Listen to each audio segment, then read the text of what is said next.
La Sociedad Dominica de Medios de Comunicación, Sodomco, presenta A Pensar Más con Rosa María Palacios.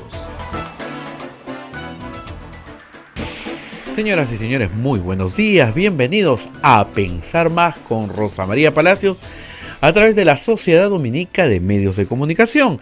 La Sociedad Dominica de Medios de Comunicación está integrada por Radio Santa Rosa en Lima, Radio Santo Domingo en Chimbote, Radio San Martín en Arequipa, Radio Veritas en el Cusco, Radio Cepagua en Ucayali, Radio Quillabamba en La Convención y Radio Madre Dios en Puerto Maldonado. Son emisoras dominicas del Perú.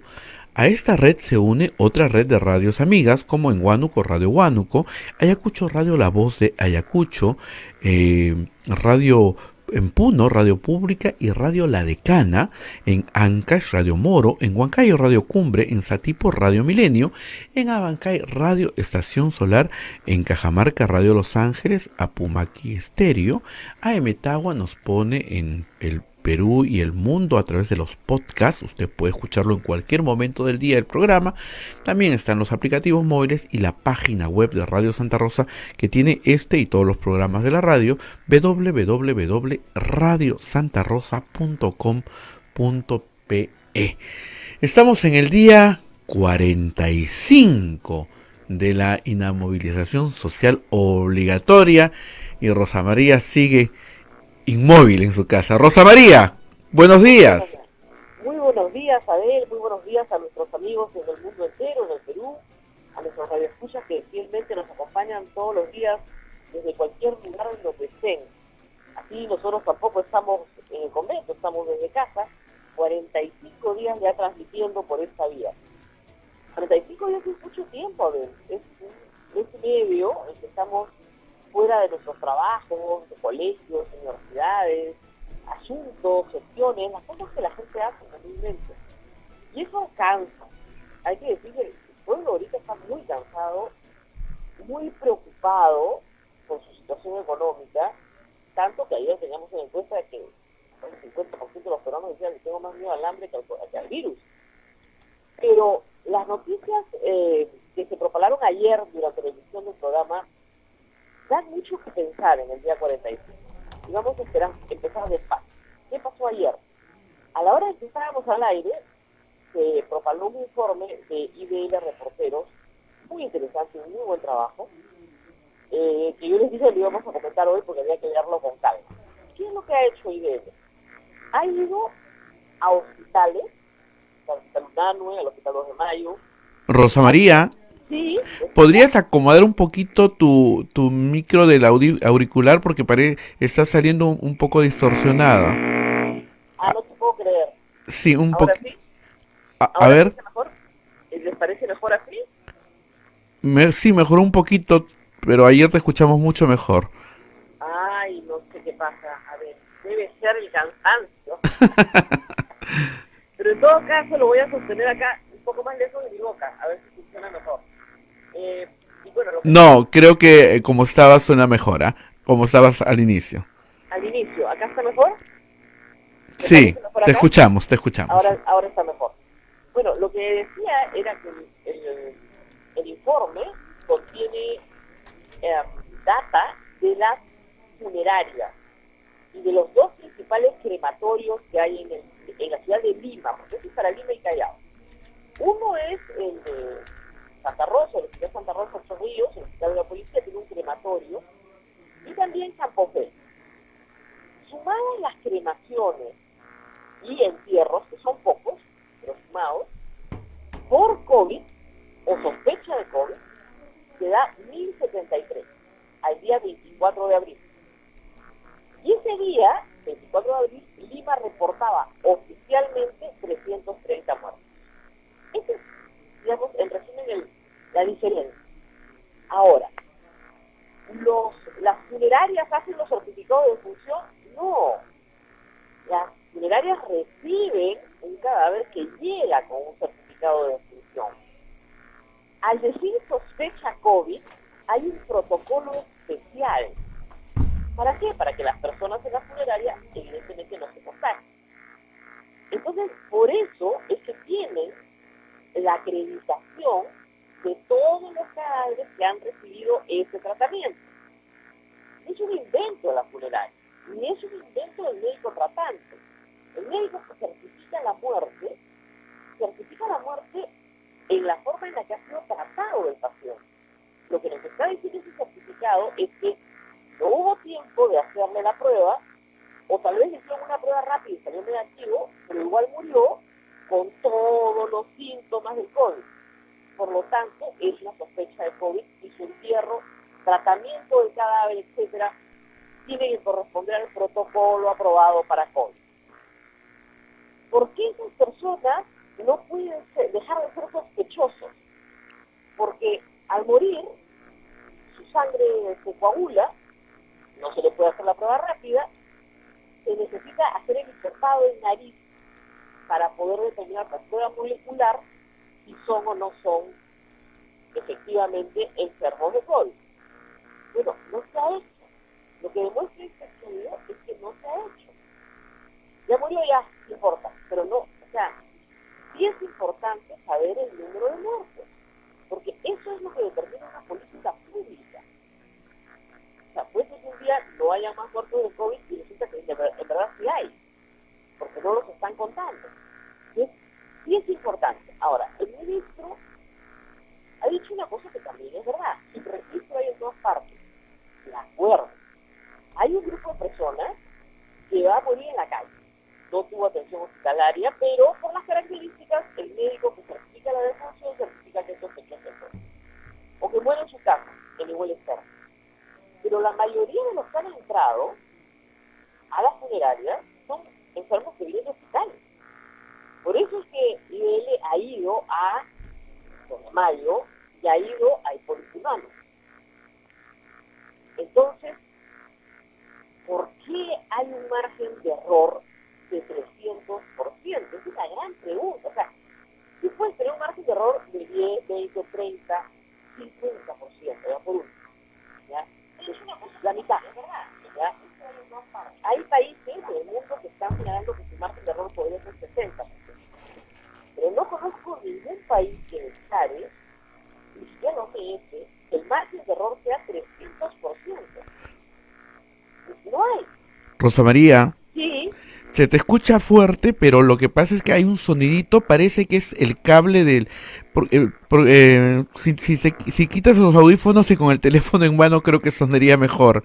A ver, vamos a mirar. A ver, sí, Vamos a mirar. porque sí se escucha, pero lo que pasa es que hay un sonidito que perturba un poco. Vamos, Ujú. vamos. Sí, A o no ver. ¿Ahora sí me escuchas? Perfecto, Rosa María. Ya, y lo pongo en speaker para que sea más fuerte mi voz. Perfecto. Bueno, entonces lo que te decía es, tiene razón el ministro cuando dice, con sinceridad, que todos los países tienen su registro, que cuando no hay COVID también hay su registro, y claro, tiene razón, 10%, 20%, 50%. Algunos países, lo máximo que he visto ayer buscando, declaran que es posible que haya un 60%. Pero ningún país, en ninguna literatura que he buscado, dice que puede haber un registro de 300%. O sea, es muchísima la diferencia. No es una diferencia marginal, es una diferencia sustancial. Entonces, en vez de que el ministro le diga al público que es antipatriótico, que desmoraliza, que le baja la moral a los que están trabajando en esto, tendría que sentarse y preguntarse qué estamos haciendo mal para poderlo corregir. Bueno, hay que hacer el hisopado a las personas que fallecen, a todas, para ver si son o no son. ¿Por qué? ¿Por qué es importante? Porque los contactos de esa persona necesitan saber de qué ha muerto esa persona para tomar también las medidas de prevención en sus casos y aislarse, si es que no están aislados. Lo que pasa es que el ministerio dice, bueno, ahora todos están aislados, da lo mismo. Pero en el futuro no va a dar lo mismo. Luego, hay que decir algo que es importante. Anoche, en realidad hoy día en la mañana, de madrugada ya, Gustavo Gorriti ha contestado en un editorial a la posición del ministro, que señala que está desmoralizando a la gente, señalando una cosa que hemos dicho desde el primer día. La labor del periodista es buscar la verdad, no ser el que levanta la moral al pueblo. Para eso están las campañas oficiales, las agencias de publicidad, los relacionistas públicos. Los periodistas se dedican a buscar la verdad. Y eso es lo que ha hecho IBL, porque el ministro no ha desmentido una sola cifra. Todo lo que se ha dicho en el reportaje es verdad. Es la verdad.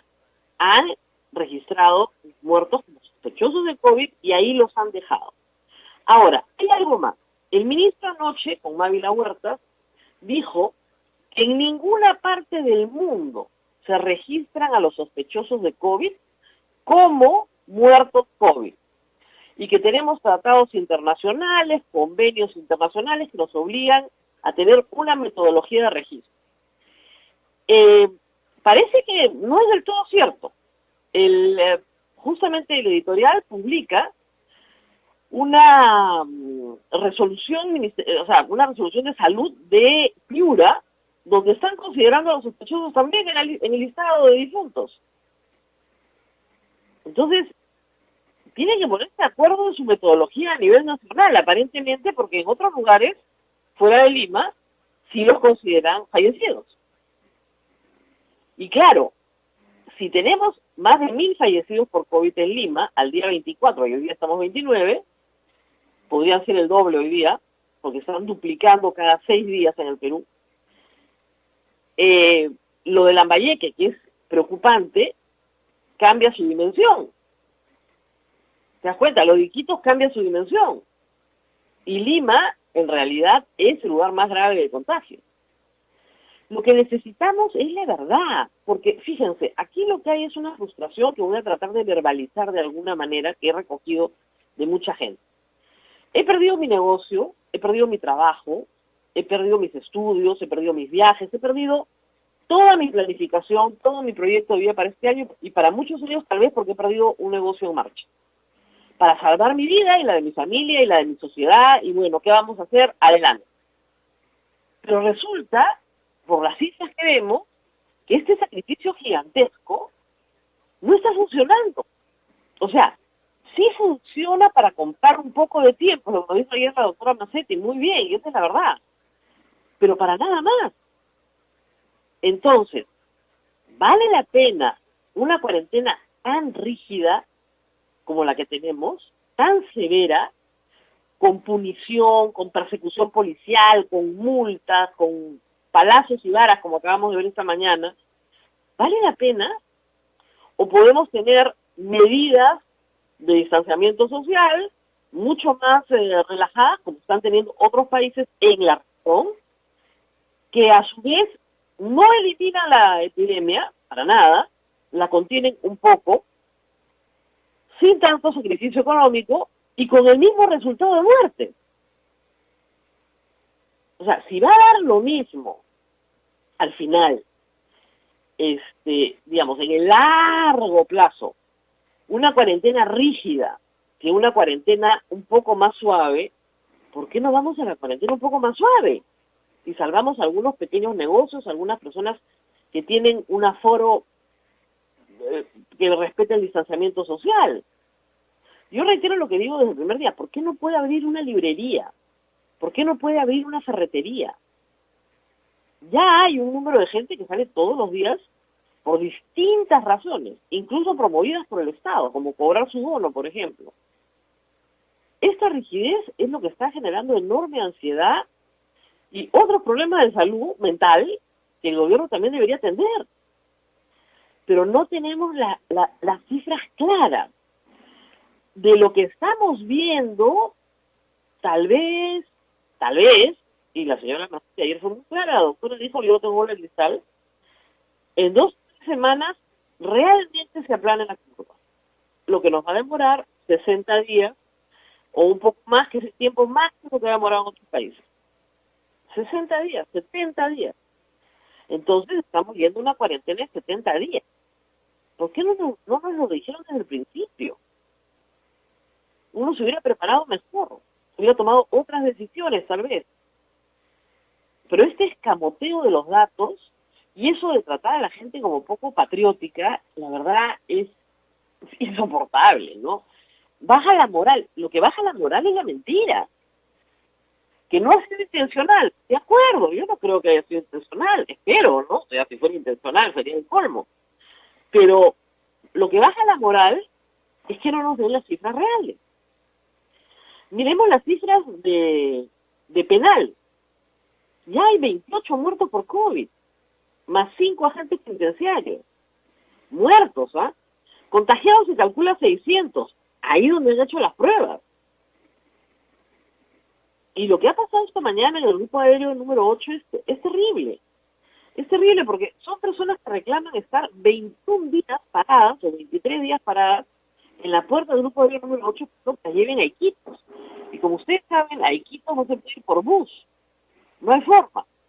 Si no te lleva un avión, no puedes llegar a Loreto. Entonces, necesitan un vuelo humanitario. Esto debió haberse manejado con campamentos. O sea, lo mismo que se hizo para la gente que se llevó a Huancavelica, que se montó un campamento en Huarochirí, se hizo un trabajo de empadronamiento, se tomaron las pruebas, salieron 40 infectados, se llevaron a atención médica a los que necesitaban y los que no a cuarentena. Esto se ha podido hacer con la gente que va a Loreto hace 2 semanas. ¿Hay en la zona algún espacio donde se pueden montar carpas de INDECI? Yo creo que sí. Alguien sugiere que los hangares pueden ser peligrosos porque después la gente cruza la pista en el momento que aterriza un avión, es muy peligroso. Pero hay una área cercana donde se podría colocar a la gente, en tanto se empadrona a todos, se vacuna a los niños, o sea, se aprovecha para hacer acción de salud pública y luego estas personas viajan ordenadamente en 2, 3 vuelos. Son 1.200 personas, deben necesitar unos 5 vuelos para poderlos llevar. 6 vuelos, pero con su respectiva temperatura tomada, su análisis hecho, etcétera. ¿Por qué no? ¿Por qué no? El gobierno está gastando mucha plata en muchas cosas. Y algunas muy mal gastadas. Dicho sea de paso, en la Policía Nacional. Ya el número de generales investigados cada día es más largo que la cifra de fallecidos por COVID. De todos los que han robado, pericoteado algo de lo que se ha gastado en comprar equipos de protección a la Policía Nacional. Ahora, que se roben la policía no es novedad. Tampoco es algo nuevo en la historia del Perú, ¿no? Nadie se va a sorprender de que haya corrupción en la Policía Nacional. Lo que sí sorprende, como digo, es que, bueno, que roben en medio de la pandemia la protección de su misma gente, pues ya es el colmo. Ya, eso es como robarse, ladrón que roba ladrón, ¿no? Eso es una cosa de loco. Pero en fin, esos problemas que existen, que están ahí visibles ante los ojos de todos, tienen que tener un tratamiento adecuado y no lo están teniendo. No lo están teniendo. De nuevo, tenemos el problema de los desplazados, que son gente que vino a Lima a trabajar y que tiene que regresar a su tierra donde cree que va a estar más seguro, probablemente lo esté, y va a tener comida y techo que no tienen en Lima. Porque esas personas que están durmiendo en el grupo aéreo número 8, 23 días, no es que tengan una casa en Lima y van un ratito, no, están ahí acampando. Entonces tienes que montar, les han traído baños, eso es lo que he visto, el gobierno regional ha puesto unos baños ahí, pero hay que traer una instalación un poquito mejorada, porque si no, ahí sí vas a tener un programa de salud público gigantesco, ahí donde la gente esté aglomerada y entra uno con el virus, inmediatamente, mire lo que está pasando en los penales. Entra uno con el virus. El caso de Antamina, por ejemplo, es un caso clásico. Están enclaustrados, justamente están confinados. Hay 200 contagiados. ¿Por qué? Porque entró uno. Ahí lo que tienes que hacer, si vas a tener a la gente confinada, tienes que hacer que no entre ninguno nunca. Sobre todo en grupos grandes. Un penal, un campamento minero, son grupos grandes de gente que está confinada. Ya el confinamiento lo cumple plenamente, pero entra uno y contagia a todos. A diferencia de una familia de 6, 8 o 4 personas, donde, claro, uno contagia a 4, pero no contagia a 200. Entonces, es muy importante que el Ministerio de Salud atienda a las personas que quieren moverse en su salud mientras no se muevan, porque eso va a determinar el tiempo de cuarentena que va a tener cuando llegue a su casa. Es importantísimo. Pero bueno, ahí vemos pues, y hay del que critique, hay del que diga, oiga, esto no puede ser, esto es una pena, esta gente está mal. Hay, no te imaginas, Abel, la cantidad de insultos por el programa que hice ayer en Sin Guión sobre el tema de penales. Insultos, que me lleven los presos a mi casa. Hay una gente muy alterada por la pandemia, muy enferma en el alma, ¿no? Como para decir que se mueran todos los presos, a mí qué me importa, gente sin piedad, que los maten a todos. Es una cosa de terror. La falta de respeto a la dignidad humana es terrible, terrible, y lo estamos viendo. Pero también vemos gente muy buena. Hoy día en la mañana, en La Victoria, que es una zona también que concentra mucho de esta ola migratoria, porque ahí está la mayor cantidad de terminales de buses. En La Victoria había un grupo de personas durmiendo en la calle, y se presentó una familia con su camioneta y les bajó, no sé, 200 desayunos. Les dio un pan con algo, un vaso de algún líquido, algo para llenar el estómago. O sea, está haciendo la gente particular lo que el Estado no puede hacer. Y le está dando de comer al hambriento, que es, escucha, básico, ¿no? Obra de misericordia número 1. Entonces sí, el problema es que estas situaciones particulares están generando respuestas particulares. Y el Estado no hace nada porque el Estado, en este caso, ha delegado en los presidentes regionales, en los gobernadores. Y el gobernador dice, no me han mandado plata, lo cual es verdad. O sea, probablemente el gobernador de Maynas no tiene, pues, para bancarse 5 aviones. Si el Estado, la SAP, no se los pone, no tiene forma. Y tampoco tiene forma para armar un campamento en Iquitos para 1.200 personas a las que va a tener que dar de comer durante 14 días, porque los tiene que tener en cuarentena en un campamento. Entonces, creo que hay que ser más realista en esto. Hay que ser mucho más realista en esto. O sea, las familias que acepten a sus parientes de regreso, los tienen que tener en cuarentena dentro de sus casas efectivamente los 14 días. Por ejemplo, esa es una solución. Pero no veo en Lima, digamos, este tipo de solución rápida y efectiva. La cuarentena lo que hace es comprar tiempo. No destruye el virus, evidentemente, no destruye la enfermedad, compra tiempo. Entonces el tiempo hay que usarlo bien. Si hay un problema de traslado de personas, hay que trasladar a estas personas de una vez. Igual continúo recibiendo, Abel, cientos de mensajes de peruanos que están en el extranjero que ya se sienten completamente abandonados y que están buscando incluso soluciones privadas, pero tampoco dejan que estos aviones humanitarios vengan al Perú, pagados por ellos. Entonces, ya la situación está, yo la siento cada vez más desbordada, en todos los frentes, en todos los frentes. Y Hay otra noticia importante hoy. El presidente de la República no ha decidido nada todavía sobre la norma de AFP que permite el retiro de 12.900 soles. Esta norma tiene que ser aprobada, digamos, tiene que ser promulgada por el presidente de la República y el plazo vence hoy.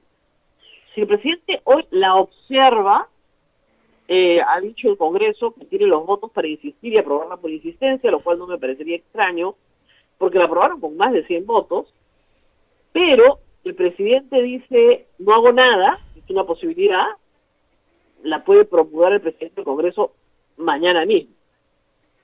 Entonces, yo no creo que en esta el Ejecutivo tenga cómo ganar.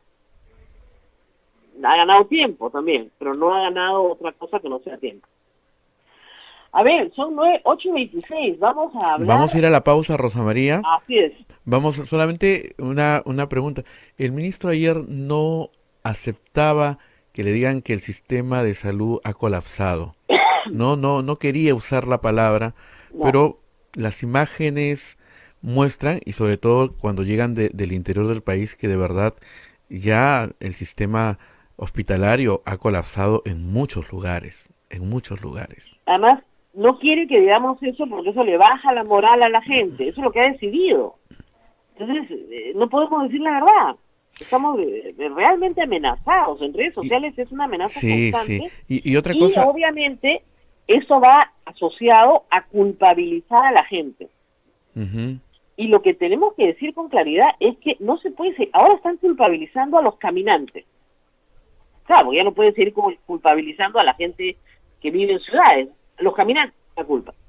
Entonces, están buscando trasladar la culpa a una sociedad que ya está penalizada, que ya está impedida de moverse, que ha perdido su negocio, que no tiene plata. No te extrañe pues que tomen en la mañana la avenida Elmer Faucett, las 1.200 personas que estaban ahí. Uh-huh. Y que la policía se haya tenido que reprimir a varazos para que dejen pasar a los carros. Así no me es. extraña. Bueno, ojalá que no haya violencia, porque lo único que va a generar es más violencia. Es lo único que nos falta. Sí. Uh-huh. Vamos a la pausa, Rosa María, y no se muevan porque tras la pausa va a estar con nosotros el decano del Colegio Médico del Perú, el doctor Maguiña, que es el vicedecano, ha pedido pues que tengamos inmovilización interdiaria. Vamos a preguntarle qué te parece, Rosa María, sobre ese tema. Va a ser muy importante porque el presidente de la República escucha bastante al Colegio Médico.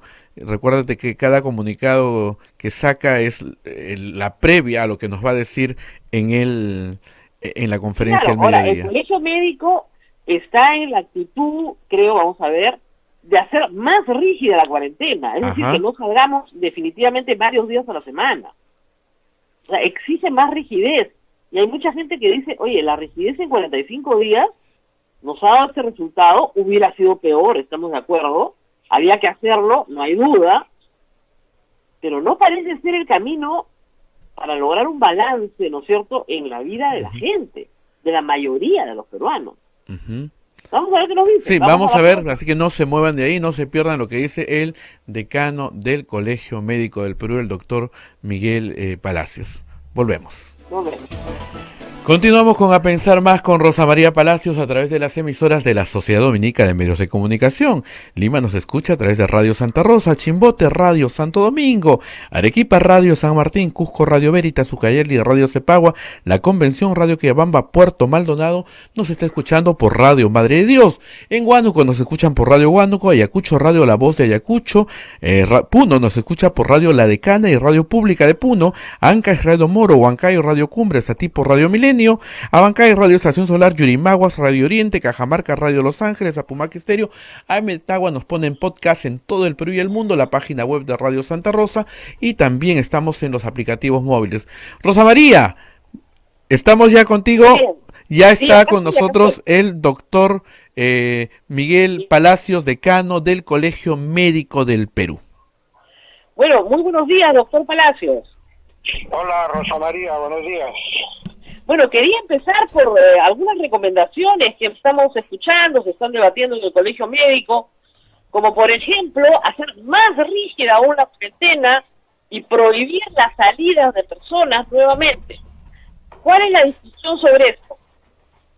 El tema es que a lo largo del desarrollo de la cuarentena, en el transcurso de los días se fue relajando un poco la rigurosidad de la medida y había mucha población en las calles. Detectamos en su momento, desde hace varios días por supuesto, la conglomeración de personas en los mercados, la presencia de grupos que querían volver a sus tierras y la presencia de muchísima gente que salía en busca de alimento, obviamente. Entonces nosotros de ahí veníamos sosteniendo que debería haber mayor control, mayor drasticidad para evitar la curva epidémica en ascenso. Y bueno, ya no se dio y vemos que hay más coches en la calle y más gente. Entonces ya hemos llegado a este nivel, ya van pasando varios días desde la última cuarentena y ya pensamos que ahorita ya debe haber una mayor cambio de estrategia. Ahorita, como tú te has podido dar cuenta, Rosa María, la estrategia está orientada por parte del gobierno a los grandes hospitales y dejar el control de la comunidad a la policía, a las Fuerzas Armadas. Entonces el cambio de estrategia debe orientar el Estado al primer y segundo nivel de atención. de una u otra manera ayudaría a contener la cantidad de pacientes que por X razones, no solo por COVID-19, sino por otras enfermedades que están desatendidas, acudan a los hospitales y ayuden a la mayor presencia de gente en los mismos. Y en segundo lugar, que el control de la población ya no debe estar, entre comillas, por la policía y las Fuerzas Armadas, sino debe haber mayor participación social, o municipios, las organizaciones sociales de base, y impulsar un poco el autocontrol en el seno de los barrios, de los distritos, de esta enfermedad. Ese es el contexto en el cual hemos planteado nosotros. Pero ustedes están pidiendo medidas más rígidas. Nosotros decíamos el toque de queda porque analizamos que jueves y viernes de Semana Santa funcionó muy bien.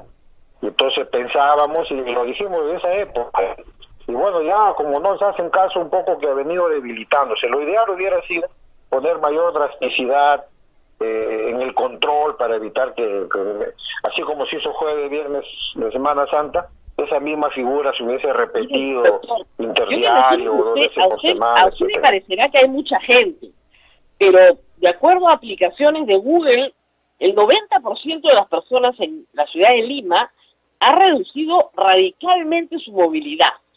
El 80% no sale. Ahora, esas son cifras de todas las personas que tienen aparatos telefónicos, que son la mayoría en la ciudad de Lima. Ahora, el problema es que en Lima y el Perú, con las medidas de 45 días de cuarentena, habiendo quebrado a muchísima gente, teniendo a la mitad del Perú sin ingresos, o un sacrificio económico brutal, una recesión peor que la que está con Chile, tiene, después de Brasil, las peores cifras del continente. ¿Por qué? Exacto. En un análisis así inicial, vemos que falló la cuarentena en el sentido que poco a poco comenzó a salir más población. Ese es el primer lugar. En segundo lugar, una estrategia basada solamente en hospitales y dejando de lado el primer nivel de atención. Ese primer nivel que tanto tiempo hemos reclamado que se debe repotenciar, etcétera, etcétera, no ha jugado ningún rol en esta estrategia. En tercer lugar, la falta de tamizajes masivos. Comenzamos con pies de barro en el tema de las pruebas, que habían pocas y se fueron consiguiendo pocas. Después se mejoró, pero el asunto era, como hizo Chile, compró miles y miles de pruebas y comenzó a hacer tamizajes masivos que te permitía controlar el contagiado, aislarlo y de esa manera evitar el contagio a todos sus contactos. Y en tercer lugar, la falla en el personal sanitario, porque el personal sanitario dentro del hospital eran héroes y al salir del hospital nos convertíamos en villanos porque podíamos tener la enfermedad, no lo sabíamos, éramos asintomáticos, pero al salir de los hospitales éramos transmisores o vectores de la enfermedad. Entonces la sumatoria de todo eso ha traído como consecuencia las cifras que ahora tenemos. Los problemas siguen. Protección personal bastante débil en el seno, cuidando al personal en general de salud, médicos y demás. Es un problema que todavía sigue. El problema de los tamizajes ha mejorado, pero ahora hay que hacerlo en los conos, hacer el cerco comunitario para poder encerrar ahí a los casos. Escúcheme, de nada sirve una cuarentena si una persona enferma está aislada con todos sus parientes, porque no puede contagiar a todos. Y uno de ellos sale a comprar y ese contagia a otro en el mercado, entra a su casa sin síntomas y contagia a toda su casa. Entonces, de nada sirve la cuarentena en esos términos. O sea, igual tenemos que comer y se tiene que permitir que una persona salga. Y de hecho, las personas tienen que salir a buscar comida, porque nadie puede pretender que alguien se quede 45 días sin refrigeradora metido dentro de su casa. Es un absurdo. Entonces, si no haces tamizajes y buscas a los enfermos, vamos a tener las peores cifras de la región. Ese es el problema. Creo, ¿no?, que sale a buscar los casos con el objetivo de aplicar la fórmula magistral de la estrategia sanitaria en el mundo: detección precoz, aislamiento, tratamiento, y de esa manera cortas una de las características del virus, que es la enorme y alta transmisibilidad que es lo que caracteriza a este virus, para tratar de reducir a esa fórmula numérica de R, que lo ideal es que sea R1, que un contagiado contagia menos de uno, y no como estamos ahorita entre 2 y 3. Pero lamentablemente, como decimos nosotros, no se cumplió con ese rigor, con ese entusiasmo que empezó todo el ciclo de la cuarentena, y bueno, ya estamos pagando las consecuencias. Pero eso es uno de un análisis más riguroso que hay que hacer. Claro, pero ese es un elemento a considerar. Echarle la culpa a los pacientes de su enfermedad es sumamente injusto e inhumano. Los pacientes no son culpables de estar enfermos. La culpa no la tiene el pueblo. El pueblo ha sido autorizado a salir a comprar en un horario muy rígido, con una máscara recién a los 15 días o a los 20 días de la cuarentena. Entonces, las medidas han ido cambiando, pero la respuesta del público se ha acompañado. O sea, ¿por qué nos sorprendemos de que haya gente en los mercados si están autorizados a estar en los mercados? Porque no pueden no autorizarlo, porque si no la gente se moriría de hambre. Entonces, a lo que voy es, se imponen medidas durísimas, con multas, rigideces, sanciones, detenciones policiales, todo. Se culpa a los enfermos, se culpa al pueblo, todo el tiempo se culpa al pueblo. Pero no cambia la estrategia y tenemos los mismos resultados.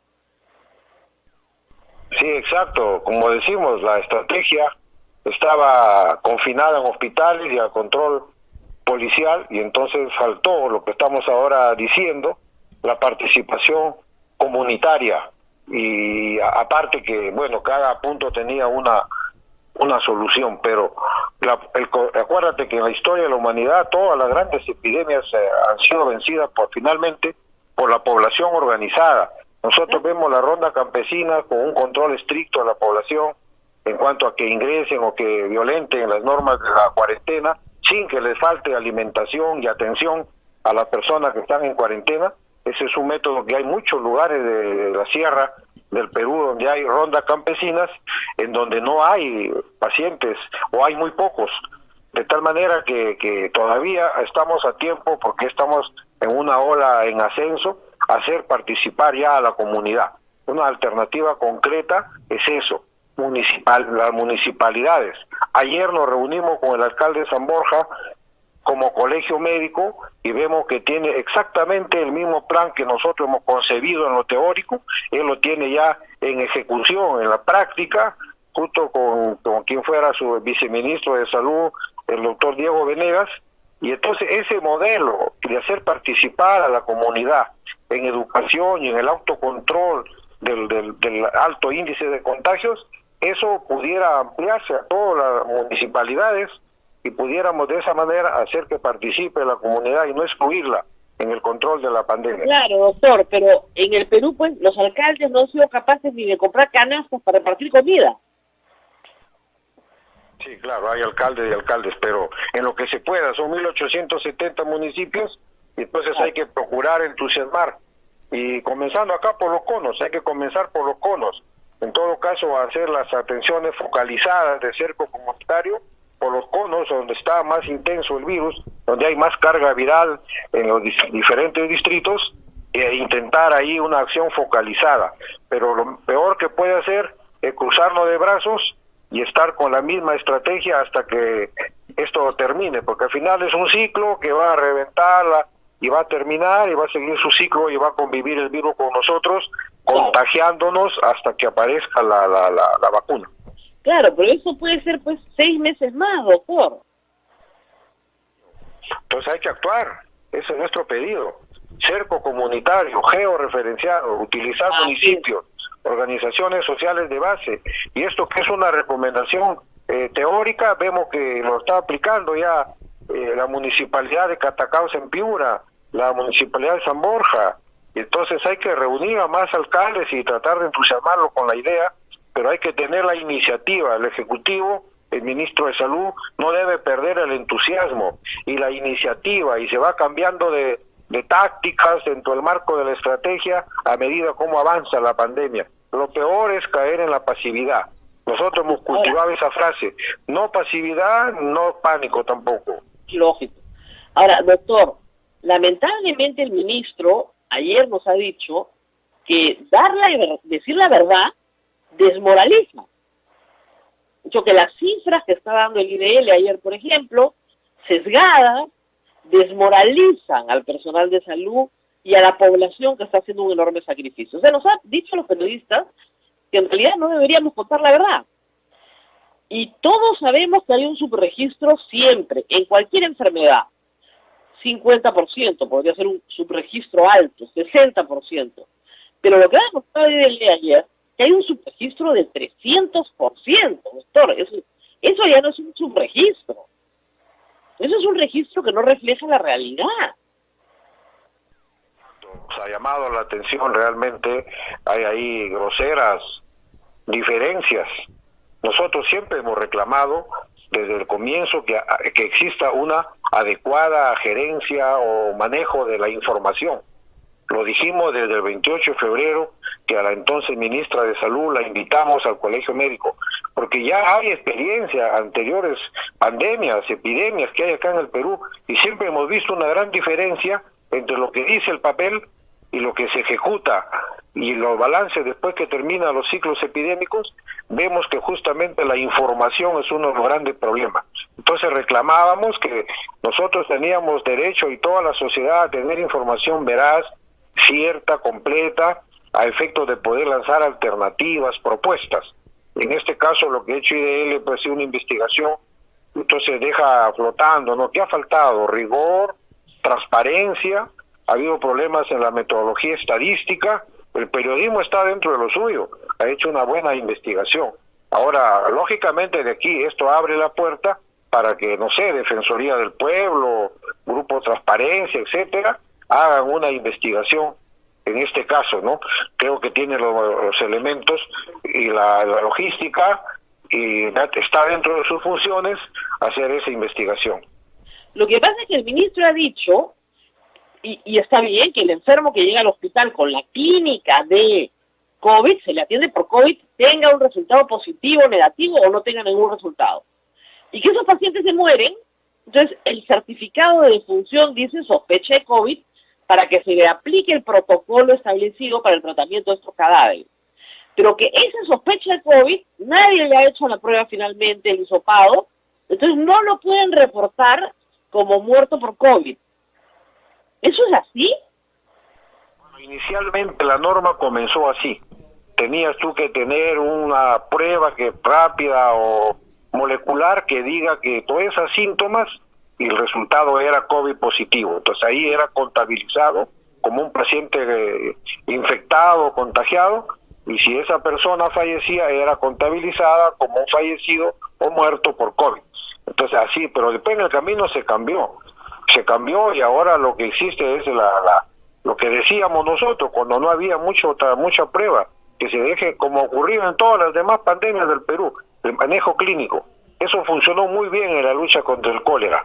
No esperar más que la evolución clínica y la perspectiva y el expertise del médico para diagnosticar ante qué está. Entonces, eso se cambió. Ahora la norma ya no te obliga a tener un resultado que diga que tienes COVID positivo, sino que es la sintomatología lo que hace que el paciente sea hospitalizado en sala común o pase a UCI sin tener aún la confirmación. De tal manera que aún así las diferencias, como bien has dicho al comienzo de la pregunta, son enormes. Estamos leyendo ahí en IDL que incluso hay comunicados del gobierno de Dirección Regional de Piura, donde también discrepa con el resultado. Entonces, en este entorno, creo que va a ayudar a sinceramiento de cifras en todo nivel. Recuerda que con la cama UCI, nosotros también hicimos a nivel nacional nuestra cuestión de Estado por conocer la cantidad real de camas UCI que hay.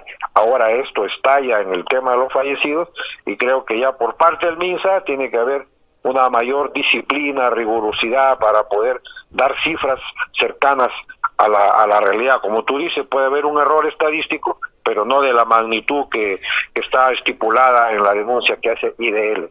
Claro, una cosa pues es, yo he leído literatura ayer que dice que efectivamente puede haber un margen de error hasta el 60%, que es muy grande.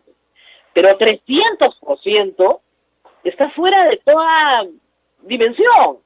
Y lo que pasa, doctor, que sería muy fácil para las autoridades de salud decir, ya no hay enfermos de COVID porque ya no estamos haciendo pruebas. Entonces, muerta la prueba, ya no hay enfermos. Eso es negar la realidad. Es muy importante que se sepa, porque, como te digo, no se puede trazar estrategias sobre la base de resultados que no se ajustan a la verdad. Y en ese plano y en esa misma línea, por ejemplo, ahorita una estrategia puede ser dar un tratamiento disciplinado que ya algunos lugares de UCI le están dando al paciente pre-UCI. O sea, impedir, evitar que el paciente que está en sala común, más o menos con leve a moderados síntomas, recibiendo oxígeno mediante la bigotera u otro método, ahí dar todo el tratamiento, dirigir los ojos del gobierno hacia esos pacientes que están en camas de hospitalización pre-UCI para evitar justamente que se agrave y pasen a la unidad de cuidados intensivos. Esa es una estrategia que ya se ha aplicado en otros lugares y que también debe, y aprovecho tu medio que tiene bastante audiencia para que se escuche y se mire los ojos, se dirija los ojos hacia ese escenario. Hay diferentes maneras. Anoche conversaba con intensivistas del 2 de mayo y están usando algún tipo de catéteres que permite poder darle mayor oxígeno a los pacientes y de esa manera evitar que se agraven y pasen a unidad de cuidados intensivos. Por ejemplo, a propósito, ese es un tema que se debe desarrollar a partir de ahora en todos los hospitales que tienen pacientes UCI y pre-UCI. Ahora, doctor, efectivamente, el manejo de oxígeno en una neumonía es central. Lo he visto familiarmente, muy cercanamente, y efectivamente subes un poquito el oxígeno y el paciente mejora notablemente. Pero para eso tienes que tener oxígeno. Hay zonas del Perú que ya están reportando que no tienen oxígeno, como por ejemplo Chiclayo, Iquitos. Están con enormes dificultades justamente por el oxígeno, que es lo principal en esta pandemia. Exacto. Si falta oxígeno, ya, entonces es un elemento muy vital ahorita, te va a llevar a la hipoventilación, va a haber un deterioro de tu oxigenación y se inicia toda la ruta que conduce a un paciente que está con insuficiencia respiratoria a su fallecimiento. Entonces eso también debe ser otro elemento para destinar toda la logística y exigir la presencia y el recambio de los balones de oxígeno para que no falte. Entonces ahí están saliendo varios elementos que se requiere nada más decisión y de voluntad. Pero si ya la persona que dirigen comienzan a perder el entusiasmo y la voluntad, entonces ya la situación se puede agravar. Recuerda esa frase, las almas fuertes tienen voluntad y las débiles solo deseos, porque con deseos o con decires no se logra cambiar la ruta, la curva epidémica que sigue en ascenso. Ahora, doctor, ¿cuánto tiempo más va a seguir en ascenso? Sí, pues nosotros quisiéramos, ayer hemos tenido una reunión en el colegio y realmente en nuestra desesperación, porque tenemos ya cerca de 350 médicos también infectados, 22 médicos están en la UCI, muchos de ellos son justamente intensivistas, infectólogos. Entonces en nuestra desesperación queríamos tener una bola de cristal para poder saber hasta cuándo va a ser esta curva epidémica.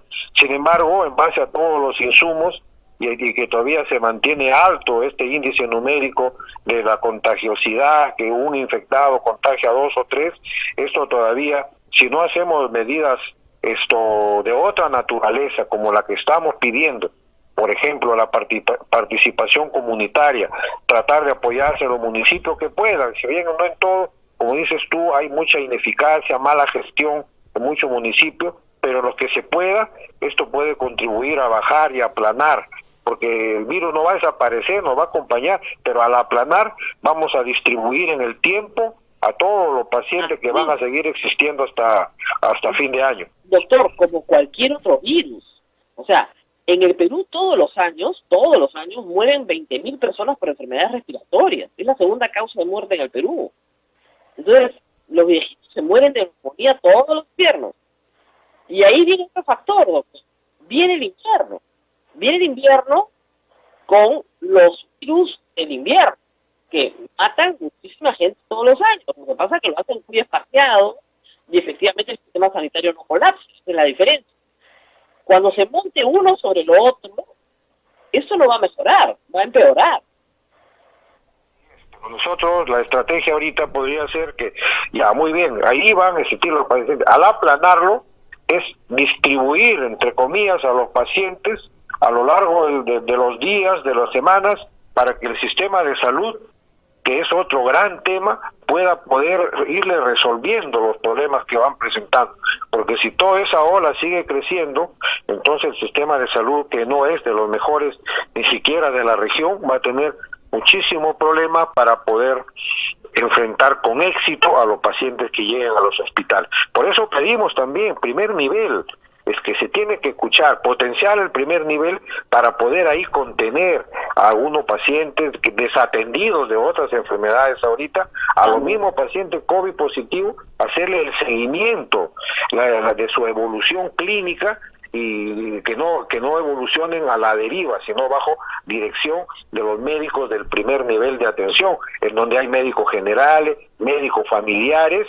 Entonces se tiene que dirigir los ojos a ese primer nivel que tiene miles de centros de salud a nivel nacional para hacerlos participar y de esa manera descomprimir la presencia de muchísima gente en los hospitales. Para que entienda nuestro público que no es médico, primer nivel quiere decir la posta, ¿no es cierto? Un pequeño policlínico.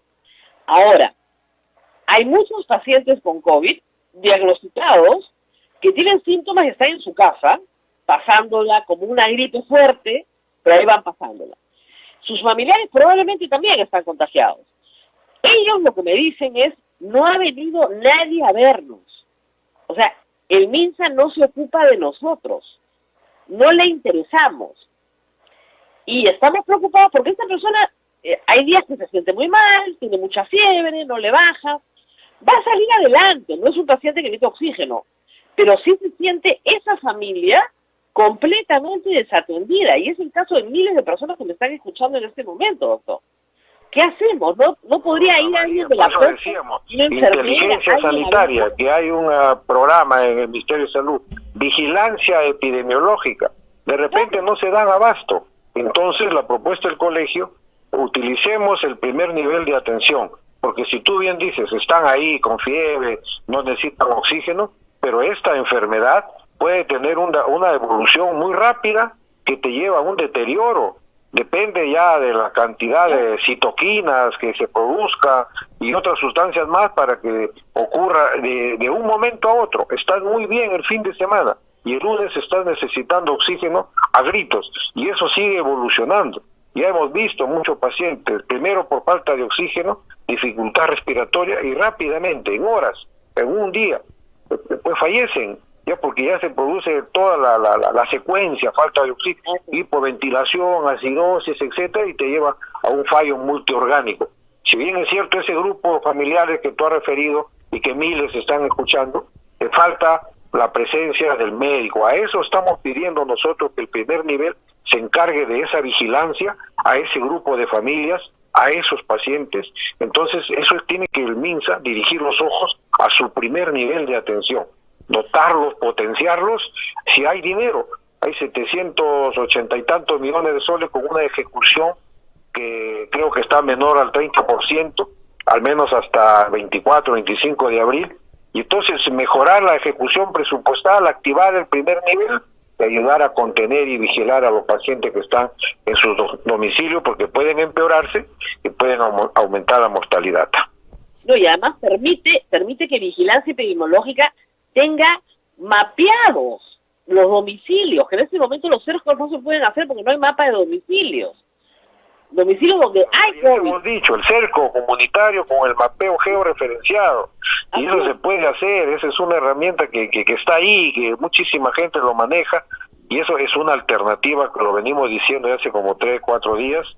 Y bueno, yo sé que el MINSA está full, pero tienen que, vestirse de grandes estadistas, de grandes gestores y tratar de reorientar la estrategia y las herramientas de hacer gestión. No descuidar la vigilancia epidemiológica en protección de la salud de la persona que está enferma, usar el primer nivel, trabajar con los municipios y ya comenzar a utilizar, como es la historia de las grandes pandemias, al pueblo organizado, que finalmente termina venciéndolas. Y ahí está, mira el ejemplo de la ronda, por ejemplo, ha funcionado muy bien. Ahora, doctor, usted es médico y le debe pasar igual que a nosotros los periodistas, gente desesperada que lo llama pidiendo cama. Y lo tenemos, o cama UCI o cama de hospitalización. El ministro insiste en que el sistema no ha colapsado en Lima, que hay camas, que no hay ningún problema. ¿Por qué nos llama tanta gente prácticamente llorando, incluso en las madrugadas rogándonos para que les consigamos una cama que ni usted ni yo podemos conseguir tampoco? Pero hay una diferencia también entre la apreciación de las autoridades y lo que está sintiendo la gente cuando pide una cama.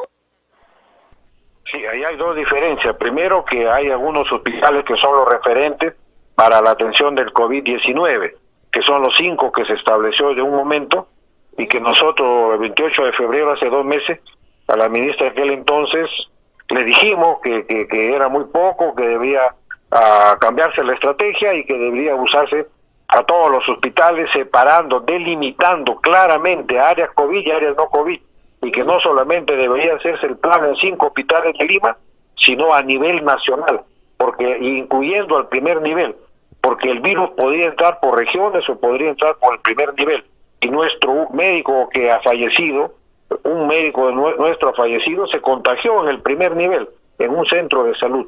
Entonces ahora, claro, nuestros teléfonos, el tuyo, el mío, parece un call center, porque la gente pide ayuda a gritos, y realmente no hay. Cuando ya se apertura una cama, es porque el paciente ha sido dado de alta o porque el tratamiento ha fallado y el paciente ha fallecido. Entonces, dentro de esos reacomodos se puede conseguir una que otra cama, pero realmente en Lima hay un desborde ya en este tema. Se puede conseguir buscando, gestionando, armando una cama, pero ya no para satisfacer la demanda que ya se está presentando. Donde sí hay camas es en el sur del Perú o en el suroriente del Perú, donde todavía, y ojalá que nunca, el virus ha llegado.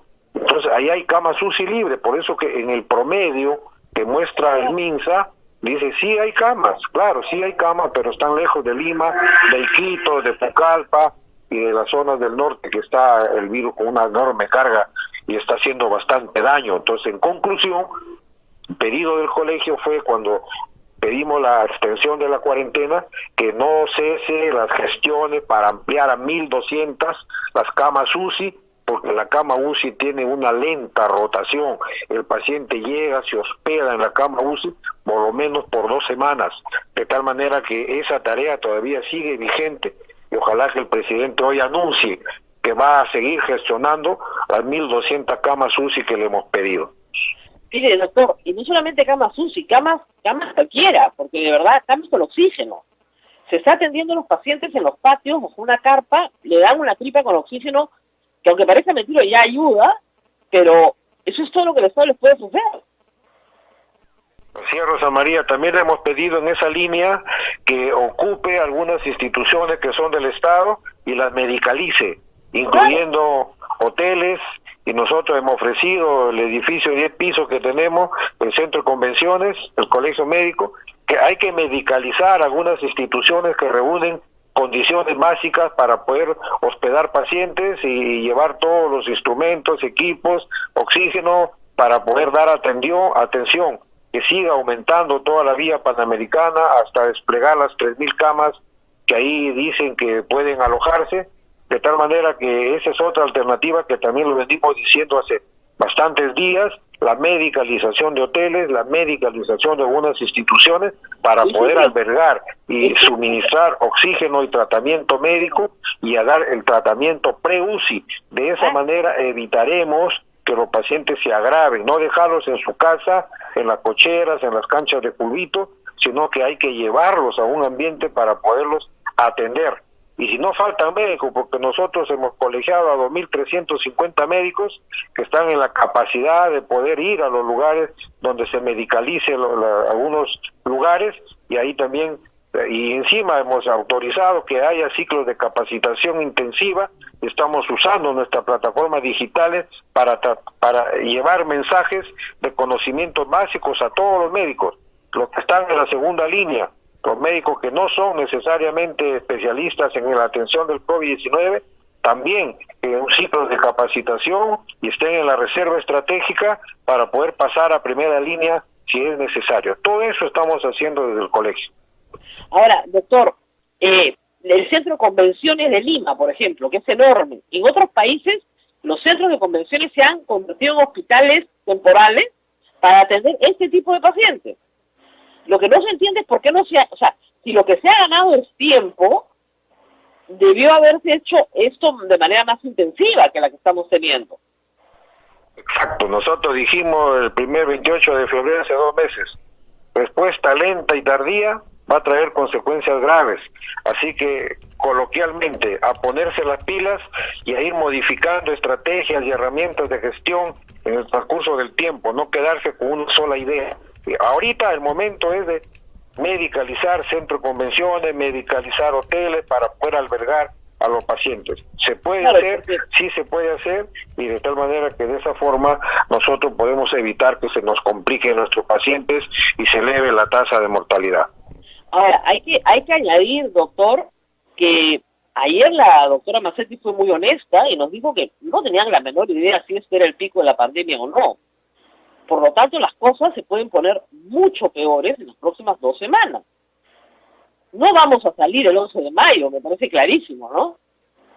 Porque están en sus casas, en algunos distritos lejos, pero nosotros que lo vivimos día a día en cada hospital, sí que estamos muy preocupados. Por eso a veces pedimos y exigimos y entramos en alguna dificultad, pero al final de cuentas son decires. Lo que nosotros queremos no son guerra y cruce de adjetivos, sino actuar sobre lo sustantivo, cambio de estrategia y reagrupar nuevamente el entusiasmo, comenzar a mirar al primer nivel, a la comunidad, medicalizar, como te he dicho, el centro de convenciones, ya está, esa es una medida que debe anunciarlo ahora, mañana el presidente, y de esa manera albergamos a todos nuestros compatriotas y le damos el oxígeno, y no solo el oxígeno, lo que te decía, el cuidado ahorita en la pre-UCI, utilizando los catéteres para poder mejorar la perfusión de oxígeno y realmente sacarlos rápidamente de este cuadro y volverlos a su casa,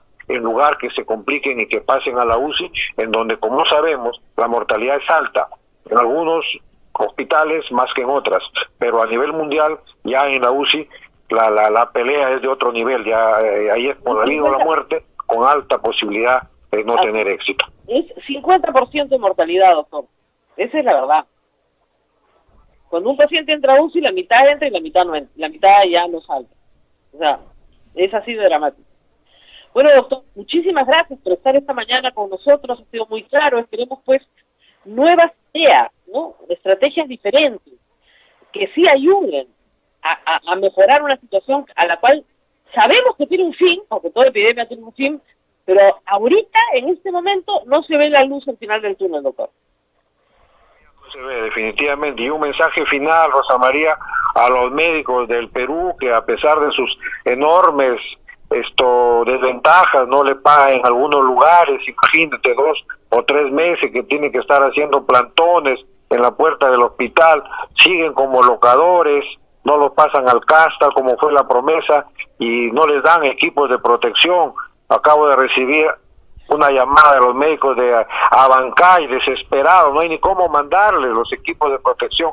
Entonces que tengan ahí, que saquen a relucir esa reserva moral que todo médico tiene y sigan trabajando, que nosotros como colegio estamos en todo momento preocupados y no lo vamos a desatender. Muchas gracias, Rosa María, buenos días. Muchas gracias, doctor. Y nosotros, a ver, tenemos una pequeña pausa, ¿verdad? Sí, bien, hacemos una pausa, Rosa María, y retornamos aquí en nuestro programa. Volvemos. Volvemos.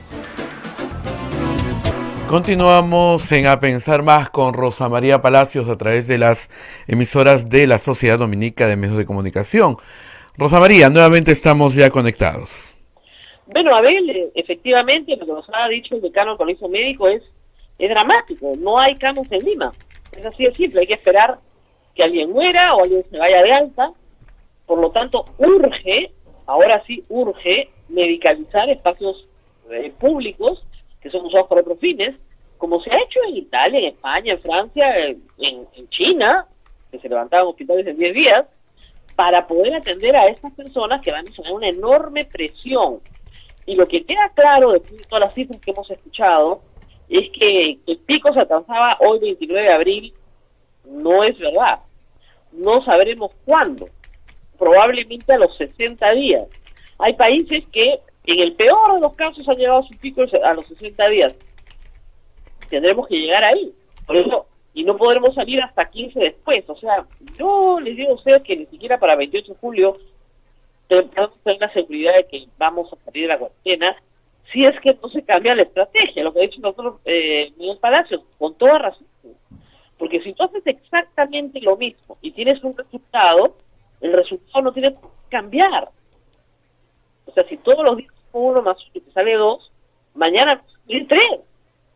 Entonces, con los mismos factores sumados sale el mismo resultado. ¿Qué tenemos que hacer? Bueno, cambiar algunos de los factores para tener un mejor resultado. Eso es lo que no estamos escuchando como estrategia de parte del gobierno. Aunque se ofendan y digan que se les baja la moral, que no es positivo, se tiene que cambiar de estrategia. El doctor Miguel Palacios ha dado algunos que son interesantes.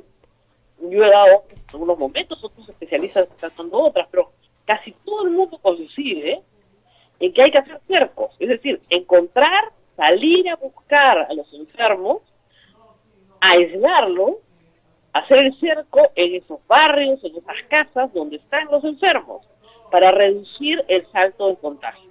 Eso que hace vigilancia epidemiológica normalmente, y que hoy los tiene completamente desbordados, y que están más en las cifras macro, en vez de ir al caso por caso, dice el doctor Miguel Palacios que lo puede hacer un primer nivel de atención, es el de los centros de salud, postas médicas, policlínicos pequeños, que además tienen que atender la demanda, como les digo, regular de personas que buscan salud por muchas razones, o sea, desde un resfrío común hasta un problema de asma, en fin, gente que se nebuliza, gente que necesita que un médico le tome la presión, que le recule su pastilla para la hipertensión, es decir, lo regular en medicina, que se tiene que atender con fortaleza en ese primer nivel, y además que de ese primer nivel salgan brigadas que hacen vigilancia, que van casa por casa y hacen los test cuando tengan que hacer los test, y cuando ya tienen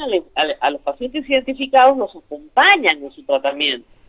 Yo he recibido llamadas puntuales de gente que te dice, oiga, tengo todos los síntomas, me siento pésimo, y hay alguien en mi familia que ya salió positivo, así que probablemente yo lo tengo, pero ¿qué hago?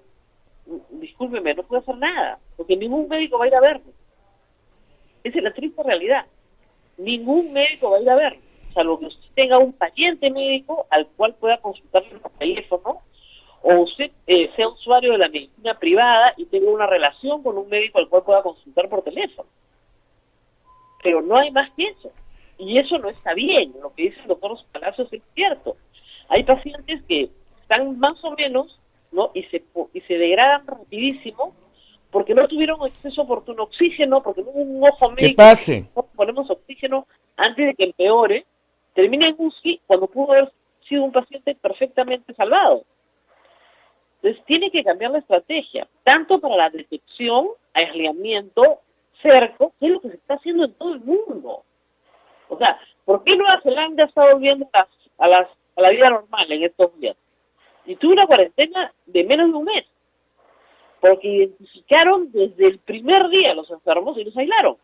Eran pocos, todos aislados, nadie contagió a nadie, listo, y a todos sus contactos.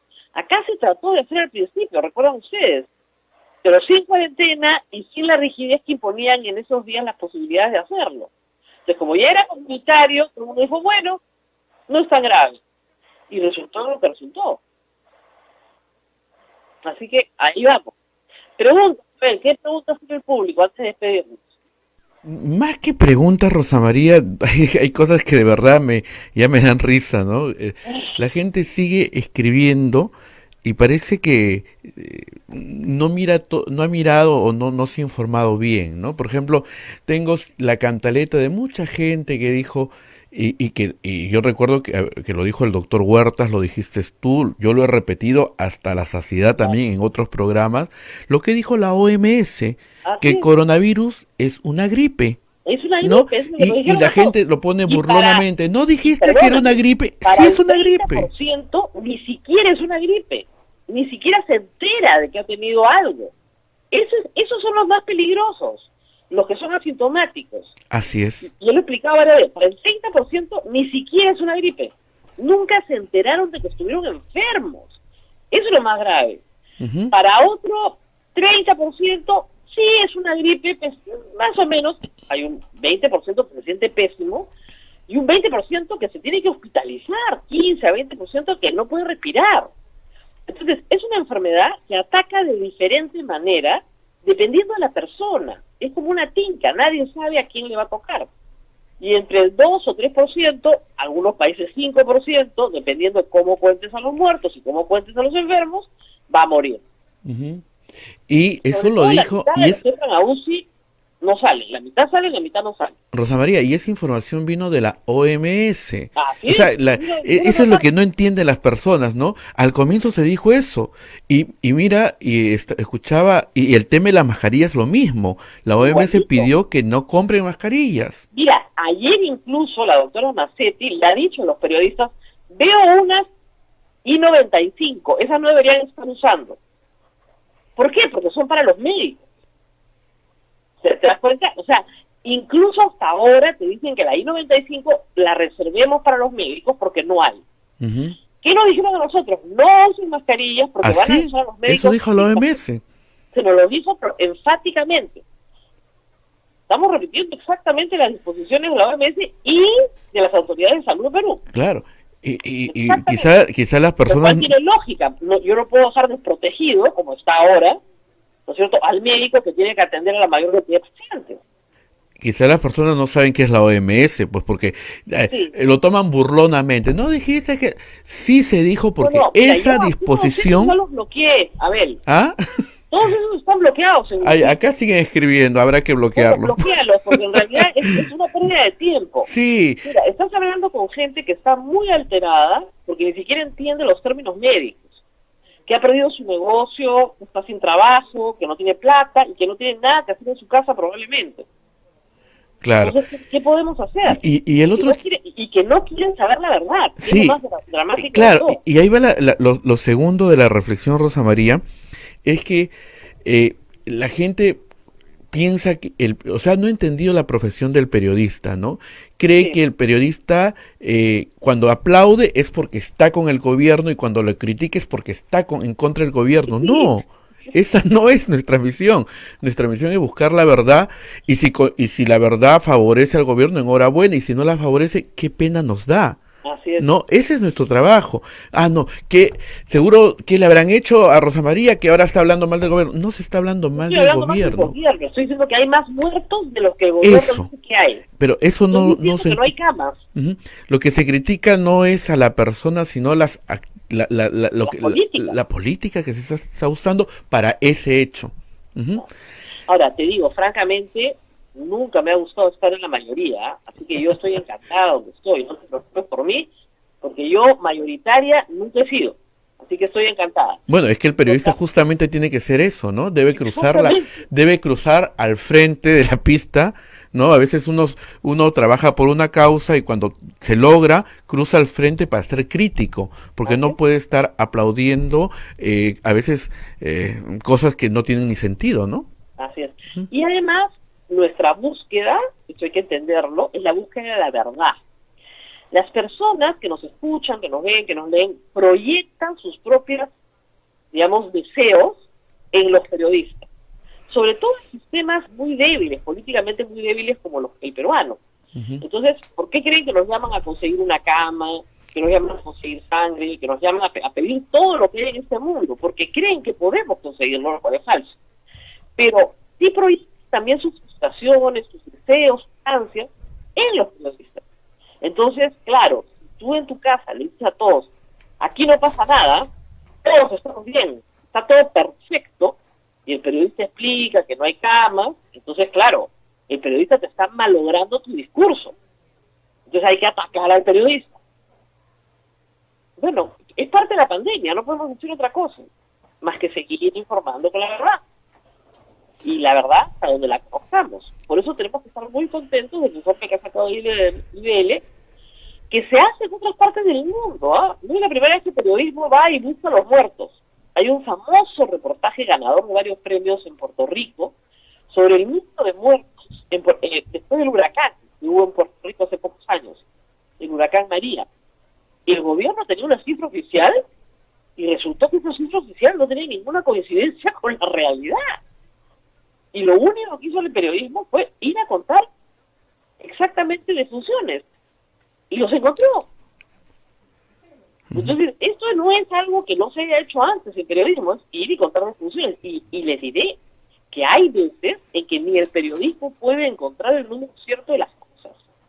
Por ejemplo, ustedes saben que el terremoto de México, el de los 80, el que fue muy dramático, hasta el día de hoy no se sabe cuánta gente murió. Las cifras oficiales dicen algo así como 2.000 o 3.000, y las extraoficiales dicen 8.000. En el terremoto de Haití, el reciente, hasta el día de hoy no se sabe cuántos murieron, 200.000 o 250.000. Pues fueron todos enterrados en fosas comunes, eran tantos que ni siquiera los contaron. Entonces, hay veces en que efectivamente es muy difícil llegar al número exacto, y en esos casos se advierte al público. No podemos llegar al número exacto porque nunca hubo información que pudiera ser contrastada, etc. Pero en este caso, lo que nos está diciendo el ministro es que sí hay subregistro, pero que los sospechosos de COVID no se pueden registrar como muertos por COVID. Y eso no es verdad en algunas regiones del Perú. Y que nos explique la inconsistencia, y que nos explique por qué no en vigilancia epidemiológica se exige que se haga el examen para determinar si el paciente es COVID o no, porque si no, sus contactos no tienen esa información y el ministerio no tiene cómo hacer el cerco. Que es lo lógico, ¿no? Lo más elemental. Si ya está fallecido, mayor razón aún para hacer el cerco alrededor de ese paciente que falleció. Tenemos la prueba de que no ha podido sobrevivir, no pasa nada. Pero no, eso es bajarle la moral a la gente. Entonces hay que decirles que hay menos muertos para que la gente esté más contenta. Pero eso pasa en países socialistas, pues. Eso pasa en la Venezuela de Maduro, donde sacan a sus cifras y todo el mundo se ríe a carcajadas. Eso está pasando en Guayaquil, donde ni siquiera los pueden contar. Entonces, claro, el Perú también aparece como uno de los países con mayor número de fallecidos y enfermos, porque de repente sí estamos registrando un poquito mejor que la región, tal vez. Pero eso ya sabiendo, lo sabemos desde ayer, imagínense ustedes cómo será la realidad del resto de la región, si es que todos están mintiendo. Así es. Terrible todo. Bueno, tenemos que ir despidiendo, a ver, porque del otro trabajo también me reclama. ¿Ya? Así Pero es, Rosa María. por todos aquellos que quieren que los presos se mueran dentro de las cárceles, que no tienen derecho a nada. No te preocupes por la gente que te dice, cállate, no queremos saber la verdad. Es una pena de verdad, Rosa María. Quizá yo digo, ¿no? ¿Por qué empezamos a hablar de este tema ya hace mes y medio más o menos? Claro. Porque las llamadas empezaban una tras otra, pidiendo auxilio.